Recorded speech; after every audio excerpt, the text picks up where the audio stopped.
श्री स्वामी समर्थ. श्री स्वामी समर्थांच्या कलियुगातील वाढत्या लोकप्रियतेची कारणे. श्री स्वामी समर्थ महाराजांच्या वाढत्या लोकप्रियतेमागे अनेक सामाजिक, आध्यात्मिक आणि मानसशास्त्रीय कारणे आहेत. त्यांचे विश्लेषण. भिवू नकोस, मी तुझ्या पाठीशी आहे. अभयवचनाला दिलासा. हे स्वामी समर्थांचे सर्वात शक्तिशाली आणि प्रेरक वचन आहे. मानसिक आधार. कलियुगात लोक अनेक प्रकारच्या चिंता, असुरक्षितता आणि तणावाखाली जगत आहेत. आर्थिक अडचणी, नातेसंबंधातील समस्या, आरोग्यविषयक भीती आणि भविष्याची चिंता यामुळे त्रस्त झालेल्यांना हे वचन तात्काळ मानसिक शांती आणि धैर्य देते. सकारात्मक ऊर्जा. या वचनामुळे भक्तांना असे वाटते की एक महान शक्ती त्यांच्यासोबत आहे. त्यामुळे त्यांच्यात आत्मविश्वास वाढतो आणि ते कठीण परिस्थितींना अधिक धैर्याने सामोरे जातात. सरळ भक्तीचा मार्ग. हा दिलासा मिळवण्यासाठी कोणत्याही क्लिष्ट विधीची गरज नाही, फक्त श्रद्धा महत्त्वाची आहे. दुसरा, चमत्काराचे अनुभव आणि प्रचिती. स्वामी समर्थांच्या महिमा वाढवण्यात भक्तांना आलेले अनुभव अत्यंत महत्त्वाचे आहेत. संकटातून सुटका. अनेकांच्या जीवनात मोठे संकट आले असताना स्वामींच्या कृपेने त्यांची सुटका झाली आहे, असे त्यांचे दृढ मत आहे. यात अपघात टळणे, गंभीर आजारापासून बरे होणे आणि आर्थिक अडचणी अचानक दूर होणे अशा अनुभवांना समावेश असतो. इच्छापूर्ती. नोकरी, विवाह, संतती किंवा घराचे स्वप्न पूर्ण होण्यासाठी स्वामींनी मदत केली असे मानणारे भक्त मोठ्या संख्येने आहेत. हे अनुभव इतरांना सांगितल्यामुळे नवीन भक्त त्यांच्याकडे आकर्षित होतात. गुरुपरंपरेतील स्थान. ते श्री दत्तात्रेयांचे 4थे अवतार मानले जातात. त्यांच्या चमत्कारिक लीला आणि दिव्यत्वामुळे त्यांना सहजपणे सामान्य मानवापेक्षा वेगळे स्थान प्राप्त आहे. सहज, सोपी आणि सुलभ उपासना पद्धती.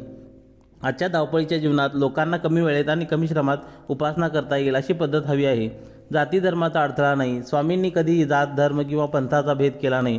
त्यांच्या दरबारात सर्वसामान्यांपासून ते उच्च नीच लोकांपर्यंत सर्वांना समास्थान आहे. त्यामुळे प्रत्येक स्तरातील लोक त्यांच्याशी सहज जोडले जातात. नामस्मरण आणि पोथी.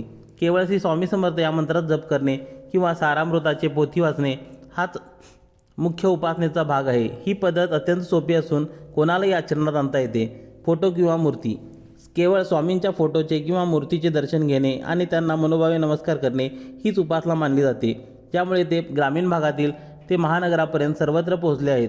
चौथा, सामाजिक माध्यमांचा आणि प्रसारमाध्यमांचा प्रभाव. आधुनिक काळात प्रसारमाध्यमांना स्वामींचा महिमा वाढवण्यात मोठी भूमिका बजावली आहे. मालिका आणि चित्रपट. श्री स्वामी समर्थ यांच्या जीवनावरील दूरचित्रवाणी मालिका खूप लोकप्रिय झाल्या आहेत. या मालिकांमुळे त्यांचे चरित्र, कार्य आणि चमत्कार घरोघरी पोहोचले. Social media. Facebook, Instagram, WhatsApp आणि यूट्यूबमुळे स्वामींचे लाखो भक्त आहेत. आजचा स्वामी संदेश, स्वामींचे विचार आणि भक्तांचे अनुभव तात्काळ लाखो लोकांपर्यंत पोहोचवतात. यामुळे तरुणांमध्येही त्यांची लोकप्रियता वाढली आहे. महाराष्ट्राच्या आध्यात्मिक परंपरेत जोडणी. श्री स्वामी समर्थ हे दत्त संप्रदायातील त्याचा महाराष्ट्राच्या आध्यात्मिक जीवनावर मोठा प्रभाव आहे. दत्त अवतारी ते दत्तात्रेय परंपरेतील असल्याने महाराष्ट्रातील लोकांना त्यांच्याशी जोडणे नैसर्गिक आणि सोपे वाटते. त्यामुळे दत्त संप्रदायात एक नवीन ऊर्जा मिळाली आहे. सद्गुरूचे महत्त्व. भारतीय संस्कृतीत सद्गुरूचे महत्त्व अनमोल आहे. स्वामी समर्थांना सद्गुरू मानून लोक त्यांच्या निदर्शनाखाली आपले जीवन अधिक अर्थपूर्ण करण्याचा प्रयत्न करतात.